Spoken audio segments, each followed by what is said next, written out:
She stood on the balcony, every conversation behind her frozen as a 250-foot silver-white super yacht cut across the bay toward the private dock. Just hours earlier at the family gathering, they'd laughed at her, calling her poor, irrelevant, unaware she had spent years building an empire in silence. This is the story of how one woman turned humiliation into the ultimate power move. What would you have done in her place? The moment I step through the glass doors, Vanessa's laugh slices through the air like a champagne flute shattering Chloe bus or Uber pool this time. 7 years ago, I walked out of the Harrington boardroom with Lucas calling after me.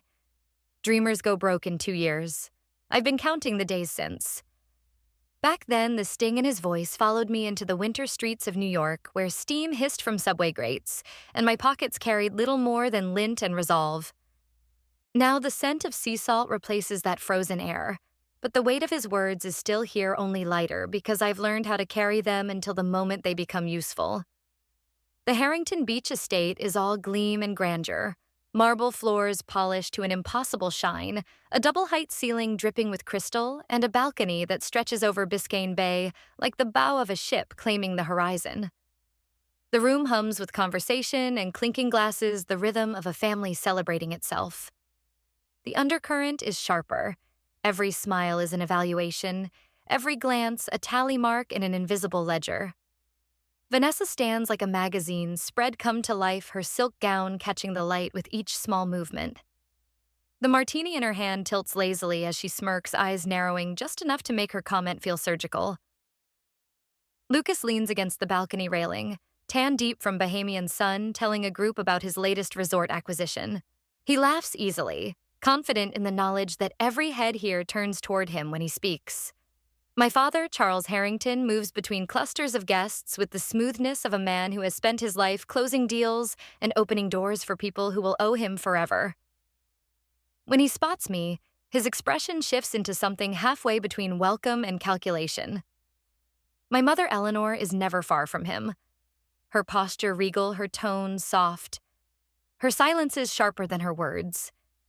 Con biet J. Chloe, my father says, slipping into English again as though language is another tool he can choose for effect. If you came back to the company, you'd have a respectable salary again. His voice carries just enough warmth to make the insult sound like an opportunity. Eleanor offers a small approving smile that's more alignment than encouragement. Lucas turns his grin as polished as the marble underfoot. Failure isn't your fault, Chloe. It's just who you are. The laughter that follows isn't loud, but it's wide, filling the space between my ribs. I let it wash past me. My face still, my eyes steady. Vanessa's gaze flickers to the lapel pin on my bag, a small circle of deep blue enamel with a horizon line, and then away her smirk, suggesting it's nothing more than cheap jewelry. I inhale, letting the air from the balcony carry a trace of salt and sun-warmed water. It pulls me briefly into a memory, a cramped New York office where the heat failed one February instant noodles curling in their cup while frost gathered on the inside of the window. Nights spent chasing investors who didn't answer. Days calculating whether I could afford coffee without skipping lunch. Those moments carved me into someone who could stand here now and still smile. Charles invites an older man toward the grand piano, gesturing to the cove beyond the glass doors, where his yacht gleams white against the blue. Vanessa drifts closer to another circle, displaying her new Hermes bag with a casual turn of the wrist that makes the gold clasp flash in the light. Lucas begins explaining the exclusive tiers at his Bahamas club, a sermon to the already converted. I step away, my heels clicking softly on the marble. My hand finds my phone in my bag, silencing a call before the sound can pierce the room's carefully curated mood. For a fraction of a second, the screen lights up. Day of return glows in a folder name before disappearing. No one sees. From the terrace, Biscayne Bay spreads wide and unbroken, the late afternoon sun painting the water in liquid gold. I rest my hands on the railing, feeling the heat of the metal against my skin. My father joins me, speaking of legacy, of tradition, of how Harringtons have always shaped their world. I let him talk. The steady ticking in my head is louder than his voice. 90 minutes. That's the distance between now and the moment everything shifts. Behind me, the room hums on unaware. Outside, the tide draws in, patient and inevitable. I glance at my watch. 90 minutes, I murmur. Vanessa frowns. 90 minutes to what I've been called a lot of things these past 7 years. Poor, foolish, irrelevant. None of them knew I was building an empire beneath the waves. The words play in my head like a mantra as I lean against the terrace railing, the Miami heat clinging to my skin. Inside, voices rise and fall over the faint clink of ice in crystal glasses. Vanessa's laugh drifts out light and dismissive, as if the ocean at my back were just another ornament in the family's collection. I keep my gaze fixed on the water on the horizon line that has always felt more like home than the marble floors behind me. 7 years ago, I stood in the Harrington boardroom, a model of a floating hydrogen port spread out in front of me. The walls smelled faintly of polish and money, sustainable maritime innovation. I'd begun pulse quick under my blazer. Lucas hadn't even let me finish before leaning back in his leather chair, that knowing smirk in place. A marina isn't a science fair project, he'd said, drawing a chuckle from the older executives. The burn of that moment never faded. It sharpened into something I could carry. The memory shifts, New York, February 2017. My startup office had peeling paint, rattling radiators, and air so cold I could see my breath when I spoke. My coat hung over my chair like a weary sentinel while I stared at the dwindling numbers in our account. We were weeks from shutting down. That's when Ethan Cole appeared. He was taller than I remembered from the one maritime conference where we'd crossed paths, navy coat dusted with snow, a leather portfolio in hand. "I hear you're too stubborn to quit," he said without preamble. I almost laughed. He laid the portfolio on my desk, sliding a term sheet toward me, $2 million in seed capital in exchange for a partnership. "Lucas cost me a project once," he added. "I'd enjoy watching you cost him more." I didn't sign immediately. Pride and caution tangled, but the alternative was watching Blue Horizon die before it could even live. Within a week, the money was in our account, the hum of heaters replaced by the whir of new servers, the cold broken by the heat of focused work. The years blurred into a series of shipyard visits, late-night engineering debates, and acquisition meetings in cramped conference rooms that smelled of coffee and steel. We bought forgotten yards along the coast, rebuilt them into hubs for hydrogen-powered vessel production. Every decision was a quiet brick in the fortress I was building out of sight from the Harrington gossip mill. Back in the present, my phone buzzes in my hand. Ethan's name flashes on approach. 60 minutes.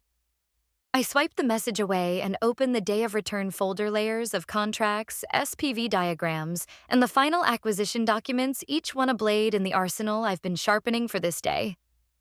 The terrace door opens behind me. Vanessa steps out, heels clicking against the stone. Her eyes flick to the Blue Horizon keycard half tucked into my bag. "Cute," she says, her tone dripping with the same amused dismissal she's had since childhood. She doesn't wait for an answer before gliding back inside, already bored. I stay where I am, my mind straddling two timelines. I can still hear Lucas in that boardroom years ago mocking what he couldn't understand.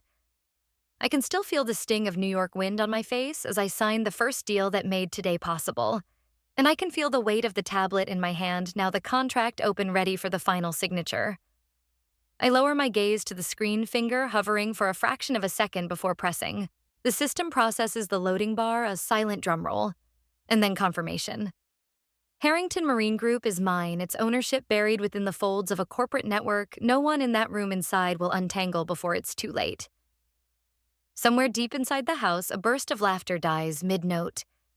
From the balcony, the deep horn of a super yacht echoes across the bay, silencing the chatter inside.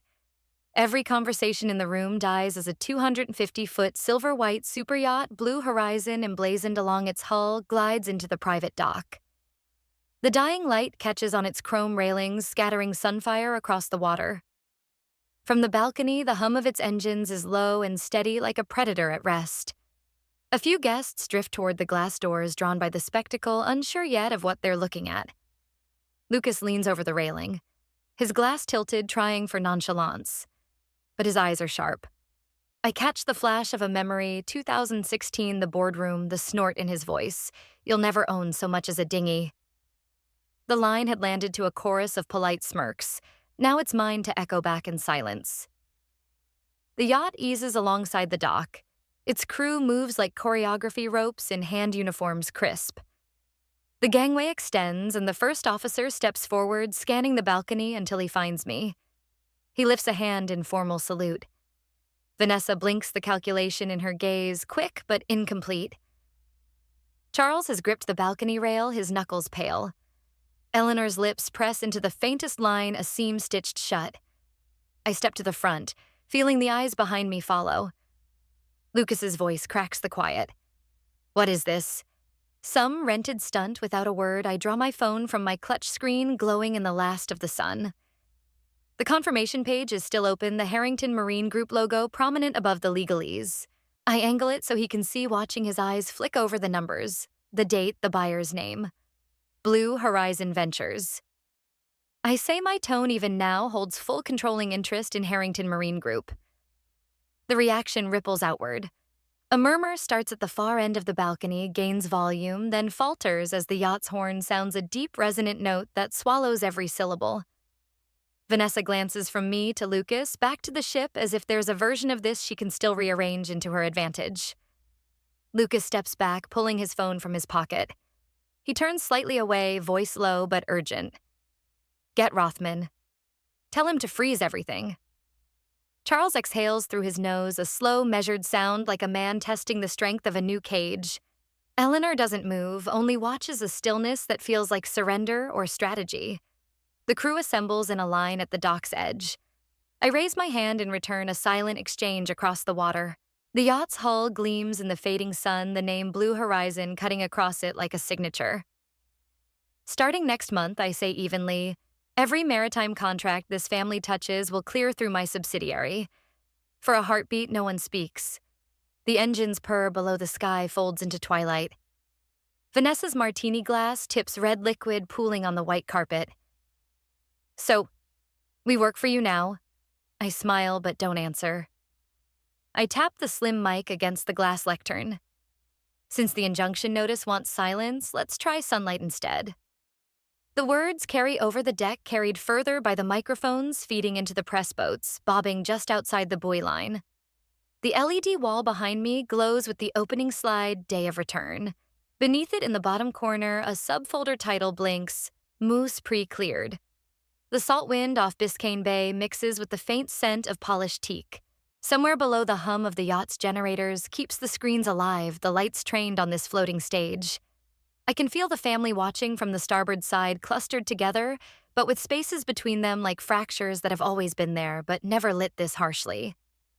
Charles's jaw works as if holding back words. Eleanor's hands are folded, her gaze tracking each move I make.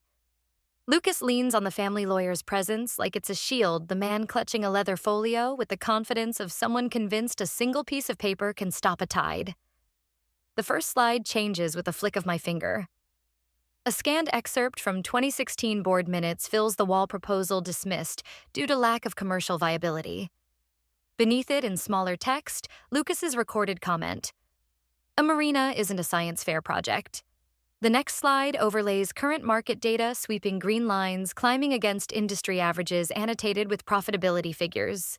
The room, if it can be called that out here under open sky, holds its breath.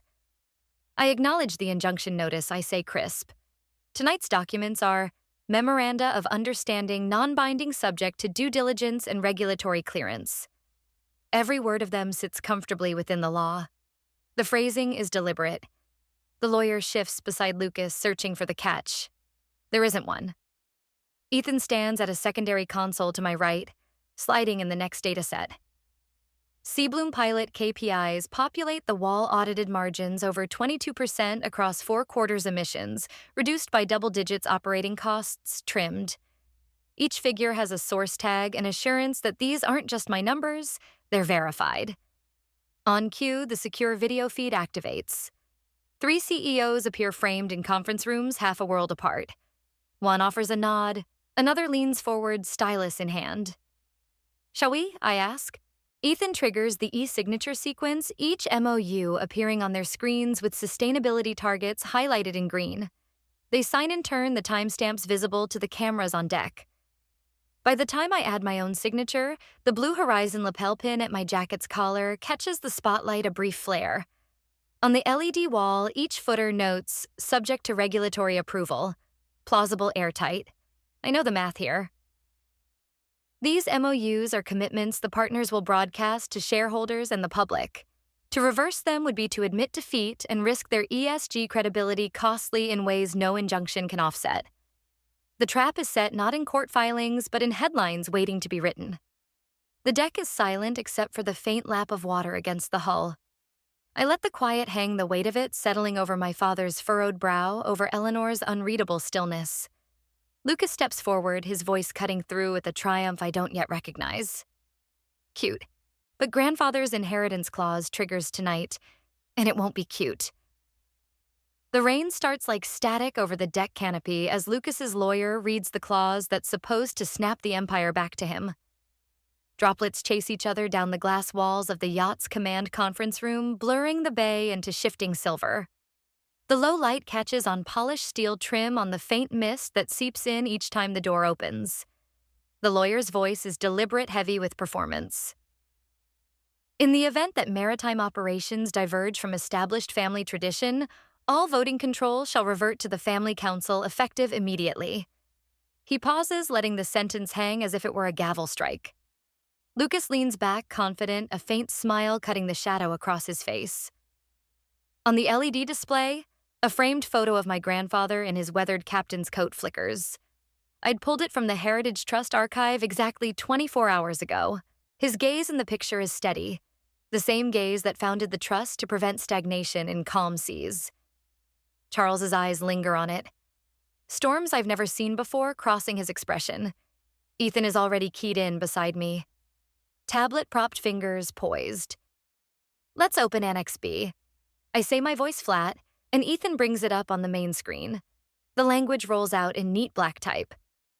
Priority of operational control shall pass to the party who modernizes maritime operations with sustainable profitability exceeding 20% for 4 consecutive quarters as validated by the Heritage Trust.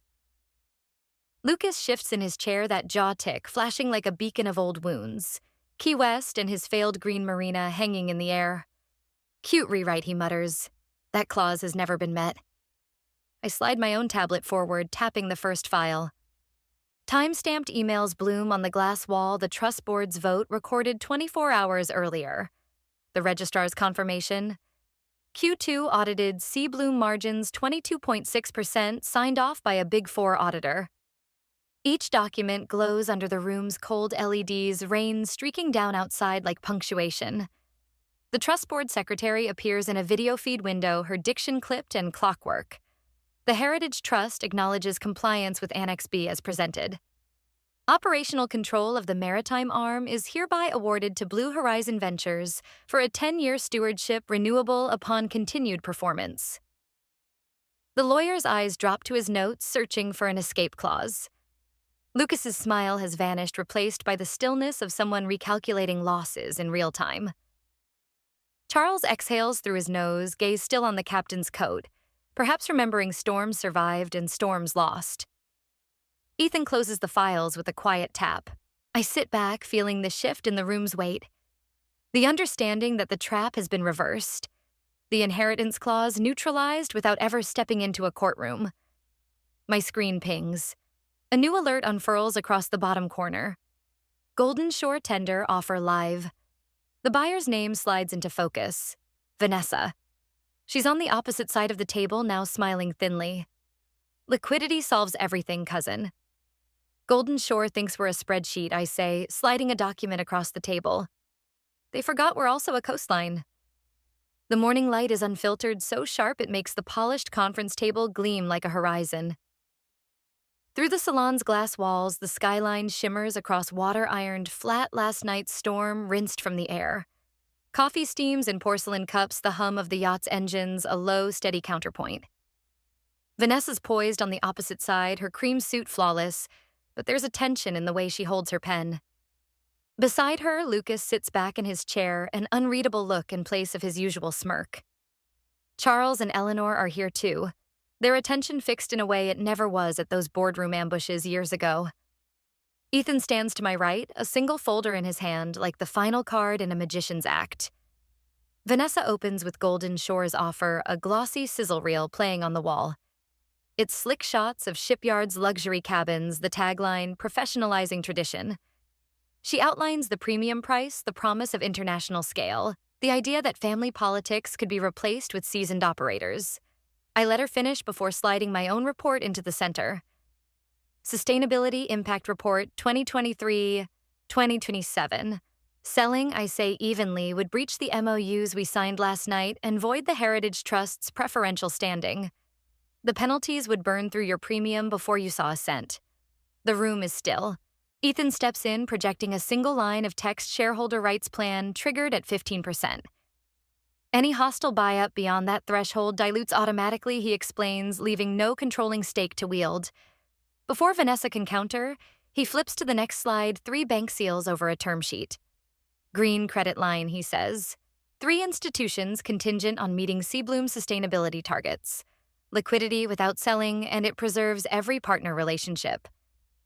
I watch Vanessa's eyes drop to the footnotes where her own refinancing lender appears linked to Golden Shore. That whispered call from weeks ago echoes now in her silence. I lay out the final move.